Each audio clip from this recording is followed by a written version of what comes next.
सतनाम करता पुरुष निर्भव निर्वैर अकाल मूर्ति अजूनी सैभंकुर प्रसादे। अर्थात ईश्वर एक है, अर्थात अद्वितीय है, सृष्टि का रचयिता है, वह भय से रहित है, उसे किसी से वैर नहीं। भय और वैर द्वैत की उत्पत्ति है। वह कालातीत अर्थात भूत भविष्य वर्तमान से परे है, इसलिए नित्य है। वह अयोनि है, अर्थात जन्म मरण के चक्कर से मुक्त है। वह स्वयंभू है, स्वयं प्रकट होने वाला है। उसकी लब्धि मात्र सतगुरु की कृपा से ही संभव है। जपू मूल मंत्र का जाप करो भाई। आदि सच जुगादि सच है भी सच, नानक होसी भी सच। सोचिए सोच न होवई, जे सोची लख बार। चुपै चुप न होवई, जे लाई रहा लिवतार।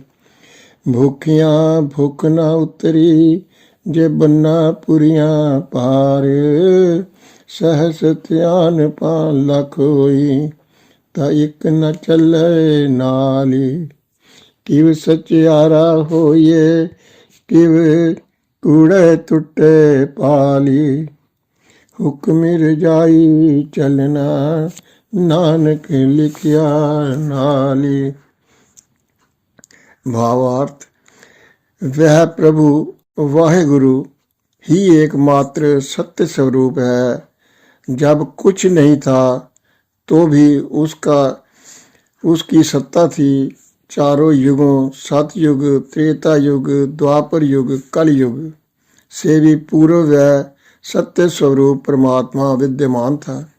आज भी वर्तमान में वही है और भविष्य में भी उसी की सत्ता स्थिर रहेगी।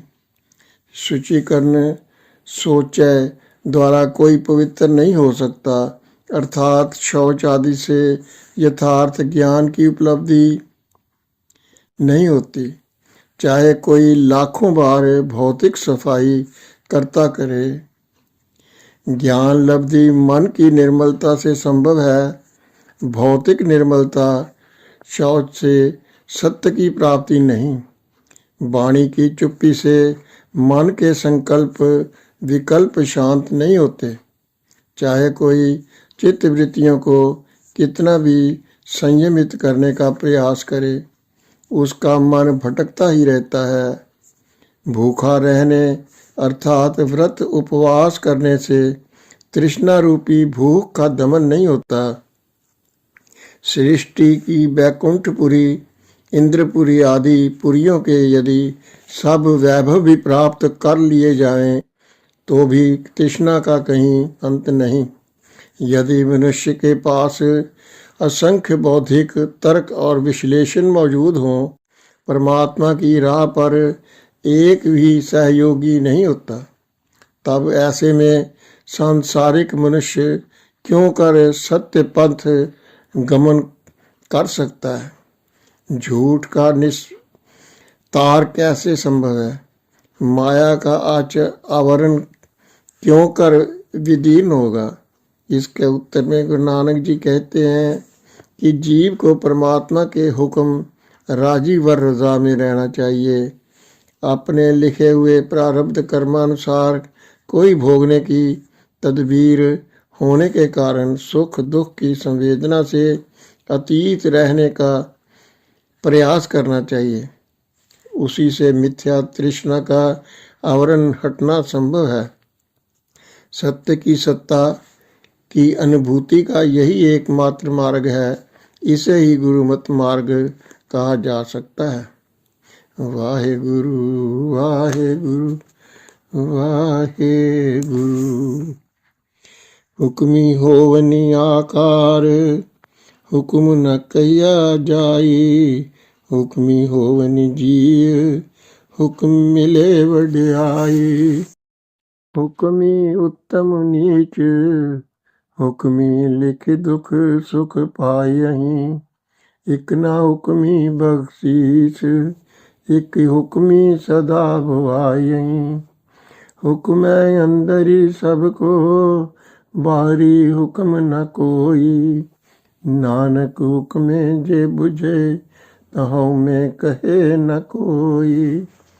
परमात्मा के हुक्म की कोई व्याख्या संभव नहीं है। परम की इच्छा की कोई शाब्दिक अभिव्यक्ति नहीं हो सकती। विश्व के सभी रूप आकार उसी की इच्छा द्वारा सर्जित हैं। उसी के हुक्म से विभिन्न जीवों को अलग अलग योनियों को धारण करना होता है और उसकी स्वेच्छा से ही जीव बड़े छोटे आकार और पद प्राप्त करते हैं। हुक्मी अर्थात परमात्मा हुक्म देने वाला इच्छुक है। उसकी इच्छा से ही जीव उत्तम नीच योनि में आता और दुख सुख को प्राप्त होता है। परमात्मा जिस पर कृपा कर देता है उसे आत्म पद देकर मुक्त करता है और अन्य को जन्म मरण के आवागमन से भी उसी की इच्छा से रहना होता है। तात्पर्य यह है कि विश्व का प्रत्येक कार्य व्यापार और व्यवहार परमात्मा के हुक्म में बंधा है। उससे बाहर कुछ भी नहीं है। यदि जीवात्मा इस तथ्य को सही परिप्रेक्ष्य में पहचान ले और सब दशा से ईश्वर का हुक्म सिर माथे पर धारण करे तो वह अहंकार के परिवेश मैं करता हूँ मैं करूँगा आदि की भावना से मुक्त होता है। गावे को तानु होवे किससे तानु, गावे को दाति जाने निशान। गावे को गुण बढ़ियाइयाँ चार, गावे को विद्या विक्रम विचार। गावे को साज करे तनुखे, गावे को जी ले फिर दे। गावे को जापे दिसे दूरी, गावे को वेखे हादरा दूरी। कथना कथी न आवे तोटी, कथी कथी कथी कोटि कोटि कोटि। देंदा दे लेंदे थकी पाई, जुगा जुगंतर खाई खाई। हुक्मी हुक्म चलाए राऊ, नानक विगसे बेपरवाऊ। किस में इतनी शक्ति है, तानु है कि वह परमात्मा के सामर्थ्य बल तान की सही विवेचना कर सके। परमात्मा सर्व प्रदाता है। उसके प्रदेय को प्रकट करके कौन कह सकता है। ईश्वर के गुणों और बढ़ाइयों का गुणगान किसका समर्थ है। चारों वेद तो उसका गुण कहते हैं, उसका अंत नहीं पा सके, गुणगान ही करते रह गए।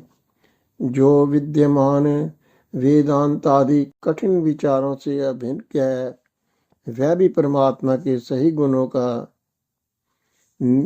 गान नहीं कर सकता। परमात्मा पृथ्वी तत्व से विभिन्न भूतों को शरीरों की रचना करता और पुनः उन्हें मूल तत्व मिट्टी में ही मिला देने वाला है। वह सूक्ष्म आत्मा चेतन सत्ता शरीर में डालकर मिट्टी के पुतले को चालित करता एवं आत्मा अलग करके शरीर को निष्प्राण करने वाला है। भला उसका ठीक ठाक गुण कौन गा सकता है।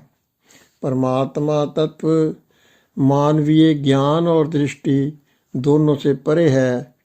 उसे कोई सन्मुख हादरा हदूरी देख सके तो उसका चित्रण करे। जब तक देखा या जाना ही नहीं तब तक उसका सही गुणगान क्यों कर संभव हो सकता है। यहाँ तक परमात्मा के अनुपम बल की महिमा है जिसका वर्णन असंभव है।